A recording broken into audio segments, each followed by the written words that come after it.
This is the major cortisol structure. Very similar to prednisone, progesterone, because only on this molecule there was OH would be OH or methyl group here. But what are the major modifications? The first modification, if you look at the prednisone structure, in the cortisol they put a double bond here between carbon 1 and 2. The other was a methyl group on 6, or also enhanced the action of glucocorticoid. So this double bond is prednisone, putting methyl group here is methylprednisolone. In prednisolone, if it is OH, prednisone, if it is ketone group at the 11 position. The big jump in the activity was putting fluoride, halogenetic element of carbon 9, or putting the 16th position. So these are the most important modification, pharmacologic modification, to increase the efficacy of cortisol.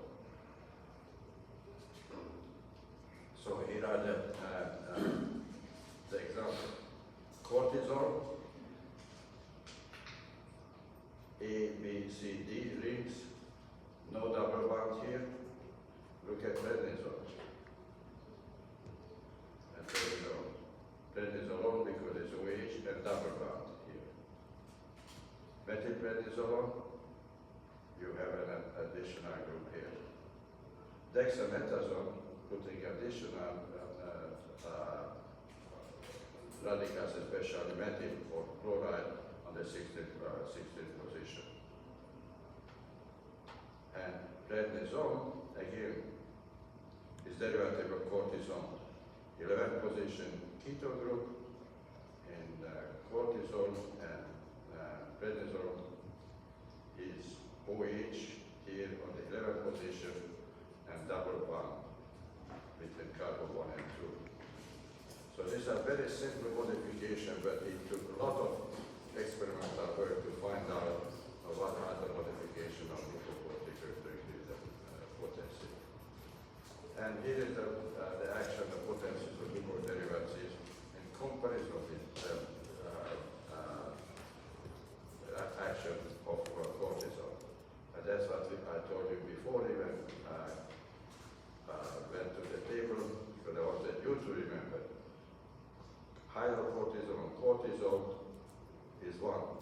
And here is the problem with it. As I mentioned, cortisol is not a pure glucocorticoid. It has a mineralocorticoid activity also. But prednisone or methylprednisolone, because I gave them 5-6 times more active, has very little mineralocorticoid activity. And it's still relatively short duration, 2, 3, 4 hours. And dexamethasone is the big player, because its relative potency about 20 times more potent than cortisol, and essentially has no mineralocorticoid activity, but it has a long half-life. Triamcinolone is the cleanest glucocorticoid in the sense that it has no mineralocorticoid activity. Very similar to prednisolone, because it's a double bond chloride, and this B-ring and OH on the 60th position makes it very potent and clean glucocorticoid. There are several inhaled glucocorticoids. Most of them are available, prednisone and dexamethasone, and these are the short-acting or longer-acting, but the most important, as Amy says, is much less side effects, and it can be easily administered. The mineralocorticoid can be used mostly for aldosterone replacement, because again aldosterone is rapidly metabolized in the liver. 75% is converted, so it's not worth to use a pharmacologic agent. But there is a receptor agonist, which is glucocorticoid. The most frequently used mineralocorticoid antagonist is spironolactone, which acts as a receptor antagonist for mineralocorticoid even in his anesthesia department was discovered, it induces cytokine P450. So if you use spironolactone, you have to watch out what other side effect it might have, because it enhances the metabolism of certain drugs and hormones, and it causes gynecomastia. Asperonol is a selective mineralocorticoid receptor antagonist which has no side effects. Both drugs are used in hypertension, but another thing in addition to watching for the visible side effect, watch for hyperkalemia. So we have to monitor blood potassium. And you will see very frequently that we emphasize monitor potassium. Why do we say don't care? Don't say that. No, don't care, but why people are not monitoring sodium? Why potassium is much more important than sodium?